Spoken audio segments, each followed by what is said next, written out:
on that 40 minutes, Jamie, for you? I think Ireland have had a lot of possession and territory, have controlled it very well, but Australia have looked dangerous anytime they've gotten into the Irish half.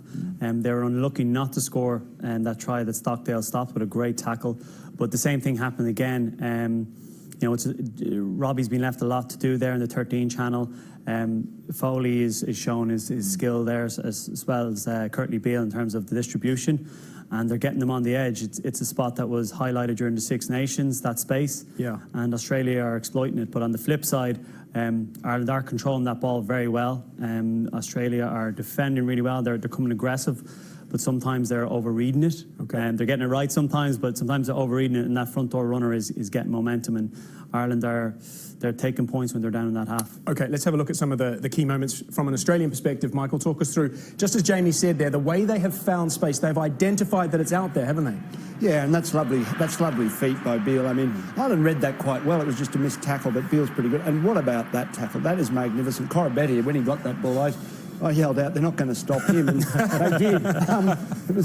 But yeah, Jamie's right. They're finding a bit of space out there. That's just great hands from Beale initially, and then Foley really being confident enough to flick it on. And Carbery does really well here. He gets covered, but then he presents the ball very nicely, and Genia just out to Foley again.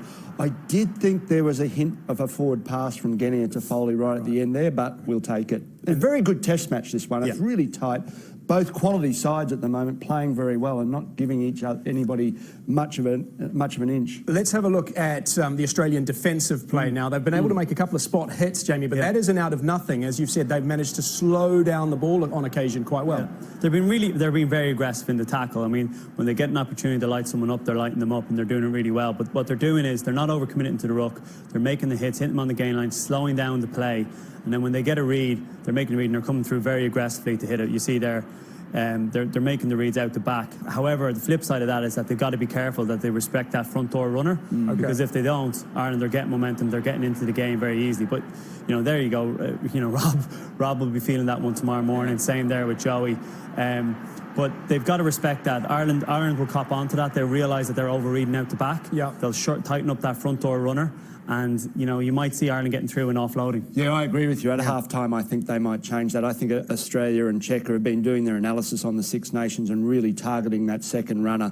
I think Ireland will come back and give it to the first guy and make them earn that. Yeah, they won't mind those hits, that physical hit, because wherever there is pressure, there's opportunity somewhere else. Is that fair? And to be honest, you got to earn the right to go around someone by going through them first.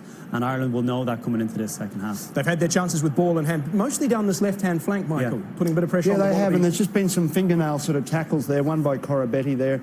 And Ireland will look quite good, when they've had the ball. And once again, getting in behind, getting out onto the corner. It's very similar to what Australia do. And this is just a lovely sort of charge down by Foley there. But Earls, who put that chip kick in, had just taken a pretty big knock, and he went off soon after this.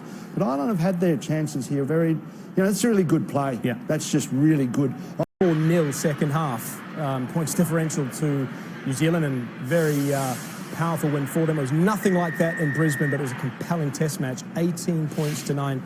David Pocock, the try scorer. Jamie Heaslip, our special guest, alongside Michael Liner, as we react to this one. Actually, we might as well rip straight into it, boys. That final try, that Pocock try, we look at it in isolation. It was a single runner, powerful score, but there was a lot more build-up to this, Michael. It showed the intent of the Australians. I think right from the start, this is an extraordinary piece of play. Great kick, but Foley just from nowhere really got a hold of that one. It was an amazing piece of play.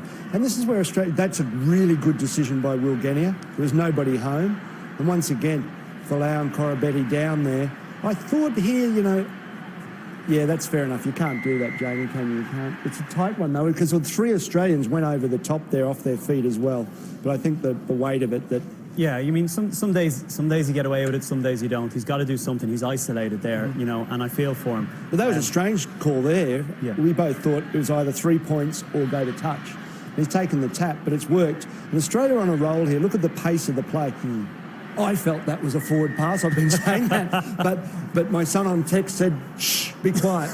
Foley took the kick pretty quickly. I'm really impressed with how I mean, Folau takes the kick. Yeah. Guinea recognises that the 15 has made that last tackle. There's no 15 there. They kicked it. They kick again. They chase it. Momentum. Yeah. Again with the scrum, they're building these pressure points, building these momentum, and they took them. Yeah. Which in the past sometimes it hasn't gone their way. Sure. And then it all builds up to that last try, and great spot by the 9 to come against the grain. You know, some of the guys get caught looking in a little bit and they don't see Pocock running a really smart, strong line. You know, he's hard to stop that close to the line, and he gets over. How good.